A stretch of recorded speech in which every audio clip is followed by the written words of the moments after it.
Assalamualaikum warahmatullahi wabarakatuh. Para siswa sekalian, pada pembahasan ini akan disampaikan bagaimana penghitungan pH dari larutan tunggal. Larutan tunggal adalah larutan yang mengandung satu komponen zat terlarut dengan konsentrasi tertentu.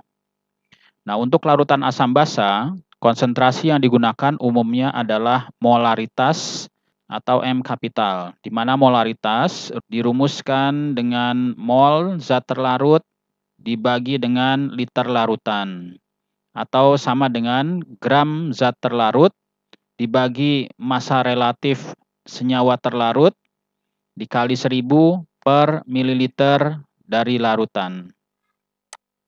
Nah, di sini kita harus perhatikan pembagian larutan asam basa. Larutan asam basa terdiri atas larutan asam dan larutan basa. Larutan asam terbagi atas larutan asam kuat dan larutan asam lemah. Sementara larutan basa terdiri dari larutan basa kuat dan larutan basa lemah.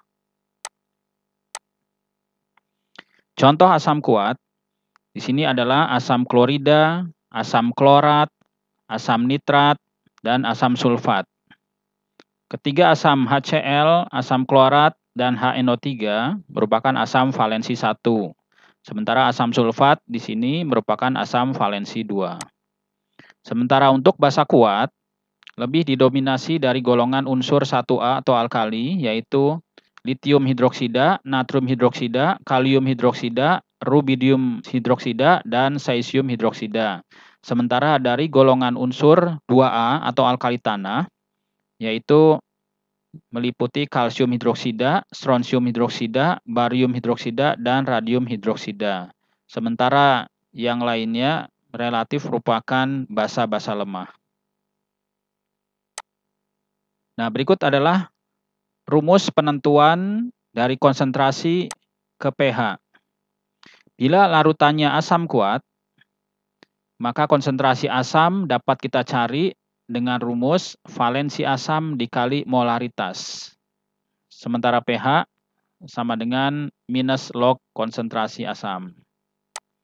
Kemudian untuk larutan basa kuat yang akan menghasilkan OH-, konsentrasi OH- yang dihasilkan adalah valensi basa dikali molaritas.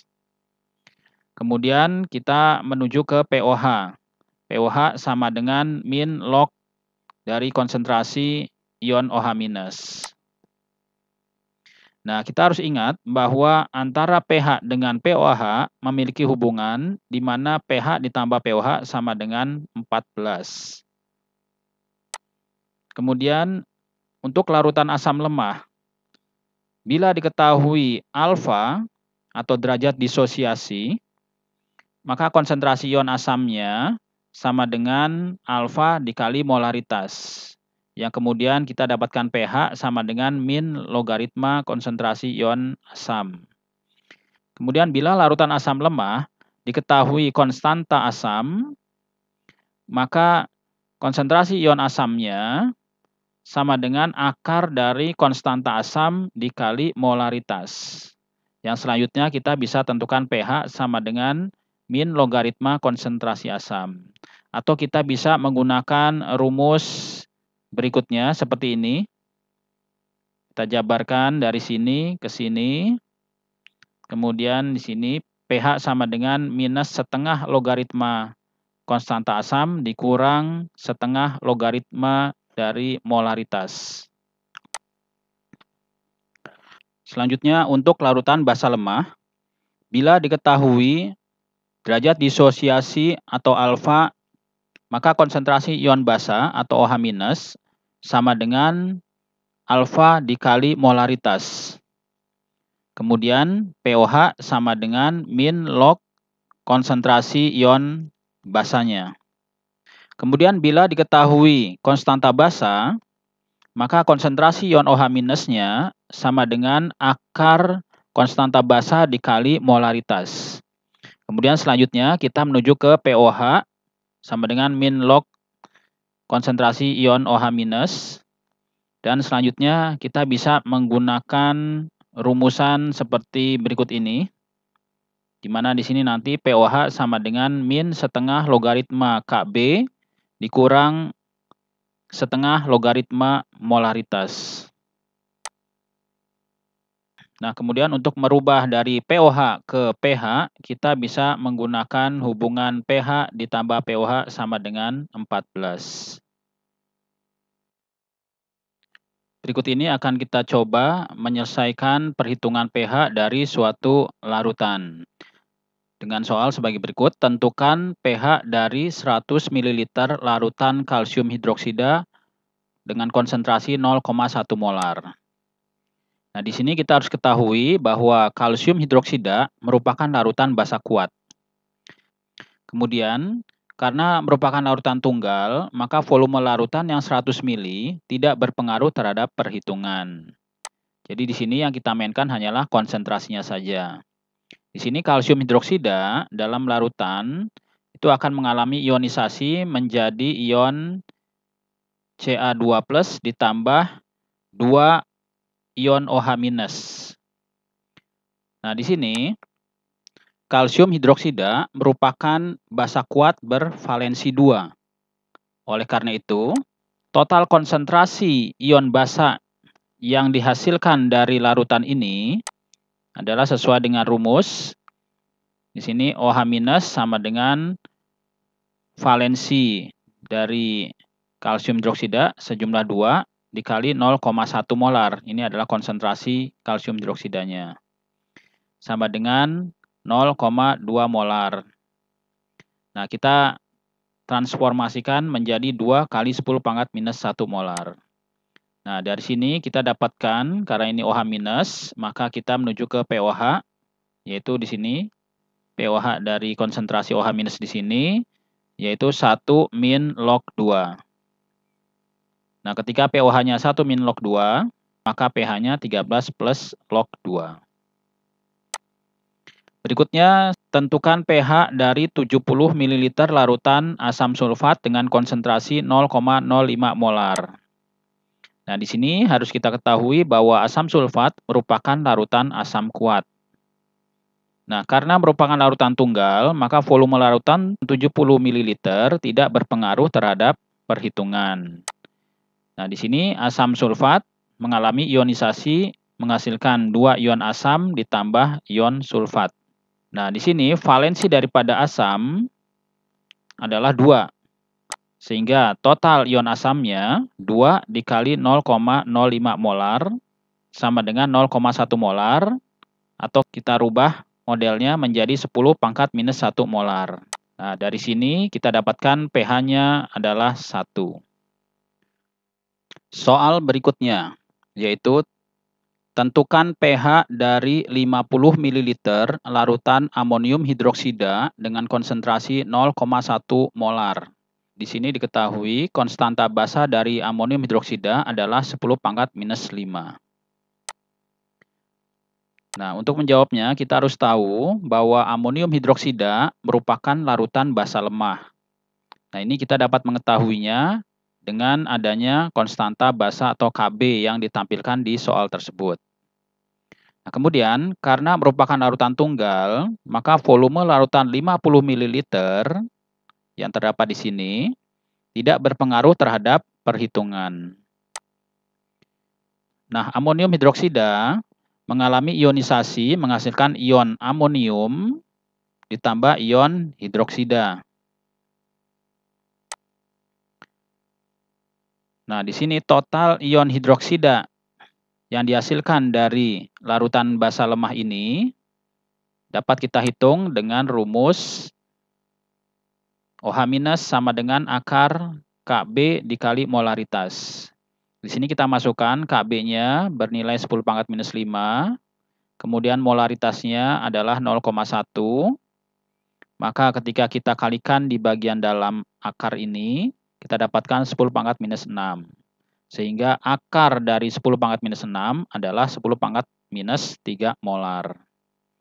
Selanjutnya, karena di sini OH-, maka kita menuju ke pOH. pOH-nya adalah 3, kemudian pH-nya adalah 11.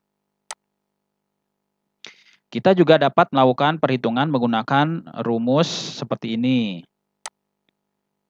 Nah, di sini kita masukkan angka-angkanya, ya, sehingga kita dapati formulasi seperti ini. Nah, di sini di dalam operasi logaritma, pangkat di sini dapat dikalikan dengan angka di depan logaritma.